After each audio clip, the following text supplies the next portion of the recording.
രാഹുൽ മാങ്കൂട്ടത്തിൽ ഞങ്ങൾ ഇന്ത്യയെ നിലനിർത്താനുള്ള പോരാട്ടത്തിലാണ് എന്ന് പറയുമ്പോൾ അദ്ദേഹം പറയാതെ പറയുന്ന ഒരു കാര്യമുണ്ട്, നിങ്ങൾ ചിഹ്നം നിലനിർത്താനുള്ള പോരാട്ടത്തിലാണെന്ന്. ഇന്ത്യയെ നിലനിർത്താനുള്ള പോരാട്ടം എന്നൊക്കെ കോൺഗ്രസിൻ്റെ നേതാക്കന്മാർ മൈക്ക് കാണുമ്പോൾ പറയുന്നതേ ഉള്ളൂ.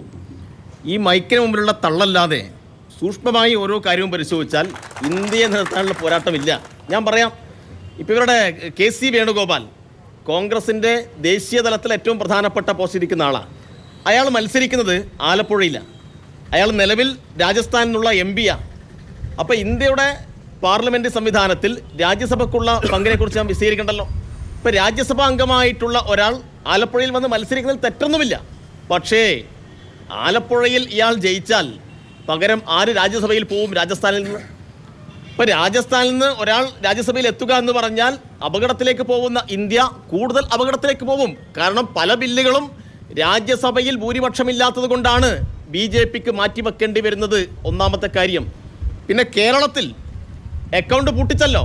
ആരാ അക്കൗണ്ട് പൂട്ടിക്കുമെന്ന് പറഞ്ഞത്? കേരളത്തിൻ്റെ മുഖ്യമന്ത്രി പിണറായി വിജയൻ പറഞ്ഞു, ഒരു സീറ്റുണ്ട്, അത് ഞങ്ങൾ പൂട്ടിക്കും. അത് പൂട്ടിച്ചു. അത് പൂട്ടിച്ച ആ അക്കൗണ്ട് തുറന്നു കൊടുക്കാൻ പാലക്കാട് നമുക്ക് കാണാമല്ലോ. ഇവരുടെ ഏറ്റവും പ്രധാനപ്പെട്ട നേതാവാണ് രാഹുൽ ഗാന്ധി. രാഹുൽ ഗാന്ധി കഴിഞ്ഞ ജനുവരിയിലാണ് ഇവിടെ അരുണാചൽ പ്രദേശിൽ ഭാരത് ജോഡോ യാത്ര നയിച്ചത്. രാഹുൽ ഗാന്ധി ഏറ്റവും പ്രധാനപ്പെട്ട നേതാവ് അരുണാചൽ പ്രദേശിൽ ഭാരത് ജോഡോ യാത്ര നയിച്ചിട്ട് ഇപ്പോൾ അരുണാചൽ പ്രദേശിൽ ഇന്നലെ ആയിരുന്നു അവിടെ സംസ്ഥാന ഇലക്ഷനിൽ നോമിനേഷൻ കൊടുക്കേണ്ട സമയം. 5 സീറ്റിൽ കൊടുത്തിട്ടില്ല. ആര് കൊടുത്തിട്ടില്ല? കോൺഗ്രസ് കൊടുത്തിട്ടില്ല. ആര് ജയിച്ചു? 5 MLA-മാരെ BJP കൊടുത്തു. അതാണ് വലിയ പോരാട്ടം.